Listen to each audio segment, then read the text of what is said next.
All right, gentlemen. What we have here are a selection of fruits and vegetables.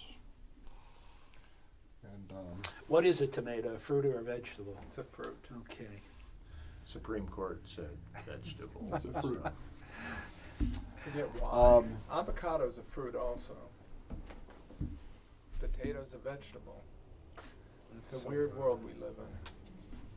I saw a commercial on television yesterday. It was from Idaho, and it was a commercial for potatoes. The potato got the American Heart Association red check for being heart healthy.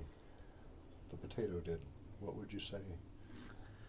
I would say that's an incredibly misleading advertisement, and I think it's the American Heart Association for many a year has been putting that seal of approval on the products that are causing heart disease. I mean, it's on Cocoa Puffs, for God's sakes.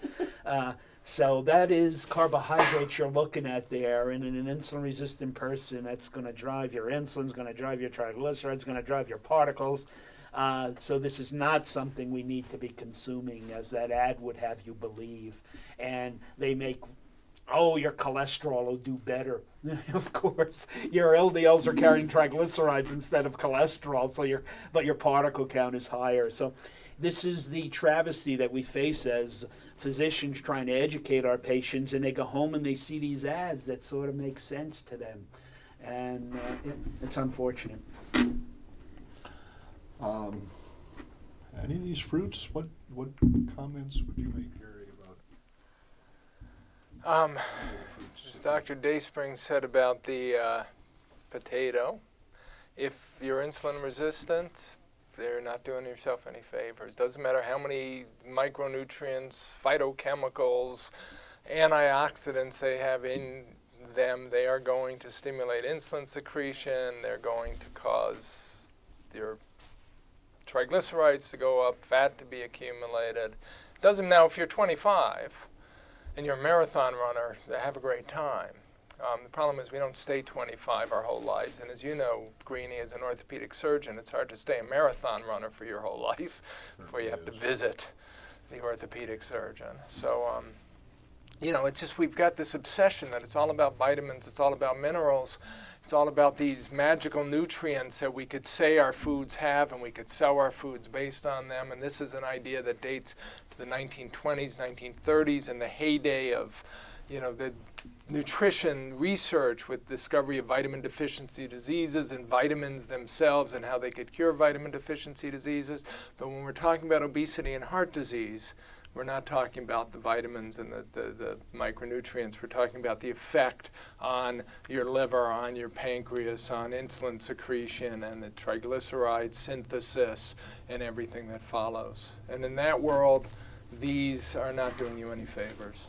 And somewhere along the way, fiber joined the story as the miracle thing, and Gary would be better equipped to discuss that, but we think we're doing ourselves good there by introducing fiber as well as the vitamins. And all these foods, by the way, are things you could put, like you could take wheat, refine it into white flour, add back vitamins, add in fiber, sell it as anything you want. So, they're all things you can add to processed foods to make them appear healthy, where the idea is what you want to do is not eat those carbohydrate-rich foods to begin with. And your cereals, those refined carbs, what better than to stick some more carbs on top of it and add skim milk. Skim milk with lactose in it. That's a good way to start the day and put your pancreas into overdrive. Just for the record, green leafy vegetables. Any comment? If they make you happy, they make my mother happy. I still eat them because my mother told me to eat them. Well, you're going to be sorry you brought that up with me, and I'm going to make this real short. But I authored the chapter in the textbook called Therapeutic Lipidology on phytosterols. Plants can't make cholesterol. Humans can't make phytosterols, but we need them for our cell membranes. Every time we eat a plant, you're eating 30 or 40 molecules that look just like cholesterol, but they have some subtle biochemical differences. And something that looks like cholesterol but is not is called a non-cholesterol sterol. Believe it or not, if a phytosterol gets in your artery wall, it's at least as atherogenic and perhaps more atherogenic than cholesterol getting in your artery wall. Evolution solved this a long time ago by making your intestinal cells incredibly brilliant. So when we eat cholesterol or we eat phytosterols, and much of the cholesterol absorbed comes out of our liver through the bile, the intestine says, cholesterol, we're going to let you in. But phytosterols, this is not a plant. This person doesn't need you. So most humans can't absorb phytosterols and don't get into trouble. There's a rare genetic disease where the people have lost that ability to differentiate sterols, and they severely absorb phytosterols, and they get incredibly premature atherosclerosis. Very rare.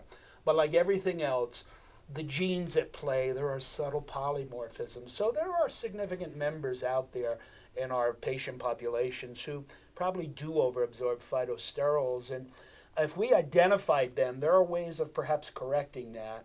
And that's a way outside the box way of advanced lipidology, of covering all bases and keeping sterols out of your artery wall. In general, your body is not going to absorb those phytosterols, but how would you know unless you occasionally measure it?